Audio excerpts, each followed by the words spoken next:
you grew up with Ernie, Yep. knowing what the job was. Yeah, I started when I was 15. I used to work after school and I'd answer the phone and make sheet metal and all that stuff.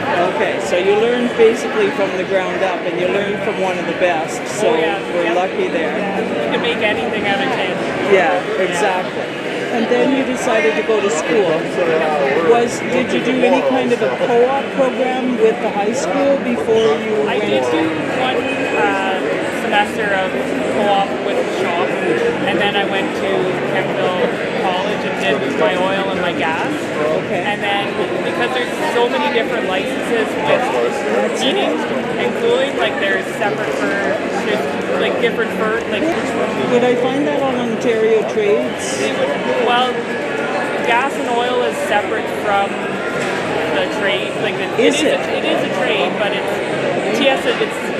under TSSA. That's their jurisdiction. So, how long did you go to school? You went to college? Yep, I went to Kempville. So I did.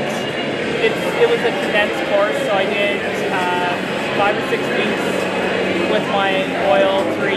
Okay. Because you have like it's like your driver's license. You have to get a certain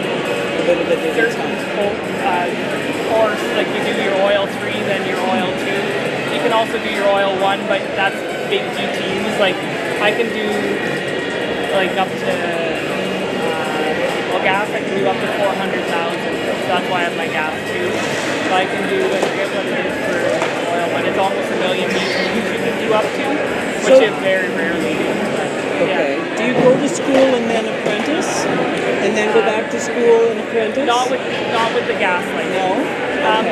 It has changed a lot since I went to school because I went to school back in 2007 for my gas and oil. So it's changed. You can do co-op where you can come to our shop for a week. Like the student comes to our shop for a week and then they go to school. Okay, I wondered about that. So do you have apprentices at your shop? We did. We had one last year, and he finished and he got his gas too. Okay. So like we do try to train. Like we have high school co-op kids right now at our shop too. But you don't have your license as soon as you leave school. Are there a certain number of hours that you have to write an exam after. Okay. So you have to graduate your gas. If you're doing your gas license, you have to get your gas 3, and you have to get your you do an exam for that. You go to school for that, and then you get your gas too. So there's no actual on-the-job apprenticing time? Yeah, it depends on which course you do. I did hear your question, and there is actually, you can do a co-op. I did. Did you mention that? Okay. Yeah, you can do co-op also. Okay. Where they go to school. But like me, I went to school and then I had to apprentice for 4,500 hours before I could go and write my license. So I just wondered if that condition was the same. Well, not. I think. Well, they do. Algonquin College does. Yeah, but they do in-house training there as well. Okay. So, like when I went and I did my licenses, like in the morning we'd do like theory and all learn about and then practice on furnaces in the afternoon. So I think that's where I got my training. Whereas there's some courses out there. There's so many different courses. Like I say, the one when we had the other lad with us, he went to school for a week and then came to our shop for a week and then back. Now, let's talk. Is this a furnace? This is the furnace, yeah. Okay, so you could come to my house and you could install this furnace. There we go. It's so small compared to what's in my house right now. Every year they seem, well not every year, but every little bit they keep on getting shorter. They upgrade them. Because I look at my basement stairs, and that's where I really admire you people for some of the spaces that you have to get in. They're so small and so dingy, and not always the cleanest, right? No, exactly. But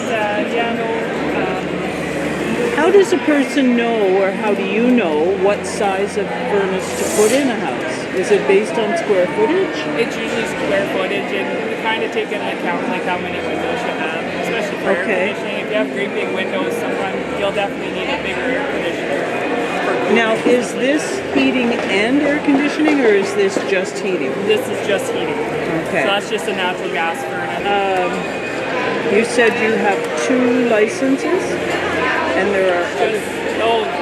Like I have my oil and my gas, but then you have to get your wood license, which is a wet license, as they call it, and then you have to get HREI does your ventilation. I have my sheet metal license, and that's another license. So that's the ventilation where you're building where the heat goes through, right? Ventilation is like HRVs and air changing and stuff, and it can be ductwork. Okay, so is that also the licensing the same there? You go to school and you practice? Yeah, my sheet metal, you have to go so many times. I went 3 times for like my basic, intermediate, and then my advanced there. That's awesome. That's a lot of work and a lot of hours. It's a long And you started in 2007. That's when I graduated. I actually started in 2005 was when I started. Because I like I say, I'd come after school. But you started when you were 15, really? Yeah. Wow. Yeah. And that's the way to go. I used to hang out in the hairdressing places, and I knew I wanted to be there. So. Yeah. That's awesome. Yeah, Ernie would pick me up at school and we'd go and do the job. Yeah, well, I'm sorry I interrupted his dinner here. Yeah. So is there anything else you think that the viewing audience would need to know about? I look at gas, oil, wood, electric. So is there a different, do you have to be an electrician? No, you don't have to, but you can get certified through ESA so that we can wire it. So that's another course. Another course, yeah. There's always courses. And we have to do a lot of retraining. Yes. Oh, do you? Oh, yeah. To maintain your license? Yes, some of the licenses. Yeah, so not all of them, but does someone come to your shop and inspect it, or? And we're inspected by TSSA. Okay. Yeah, usually every 3 years TSSA does an audit or something like that. All right. And that's normal. The other thing, I was talking to the building inspector today, or the former building inspector, and I said to him, like, if I build a house and I hire Melcher to come and put my furnace and everything in, the building inspector doesn't have to inspect you because you're licensed, right?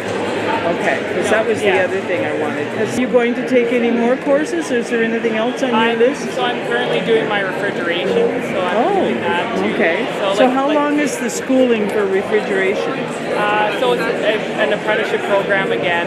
It's kind of like, it's like if you did like electrical, plumbing, like there's so many different, sheet metal is a separate apprenticeship program, and then like air conditioning, refrigeration is so that one I go to school, you go to school 3 times, and then you write an exam at the end. Okay.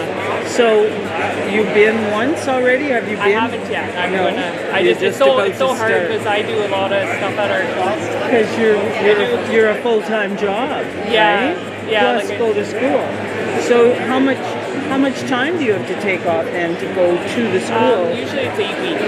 Okay. So when I did my sheet metal, it was 8 weeks, 3 times. So. Now, are you considered self-employed or an employee? I'm an employee. So you could get employment insurance while you go to school? Yes, they do. There's still that program? They do EI. And now, is that considered a trade, what you're just about to do? Yes. Because there's new funding coming from the government for trades, right? So maybe you can get some of that too. Yeah, they do some grants for that too. Like every time you finish a thing, you can get. I think when I did it, mind you, I did mine 10 plus years ago. So and it does change, and I will look that up. Yeah, I really will. But I really wanted to make sure that I'm trying to cover all the aspects of what do you need to build a house. And my first one was heat, comfort, right? Exactly. It's got to be cool. So I did send a little email today. It's melcher@bellnet.ca. Yep, that's. Okay, so I just kind of gave you, and trust me, that's a really rough draft, what I sent to her, but I just want to kind of show you exactly how I'm going to put it together. So my goal in the next couple of weeks will be to take what I've captured here and put it together in a small video and put it up ahead of time, and then part of what I'm taking here will also end up in the final release. So Thank you so much. And your name again? I'm Janet.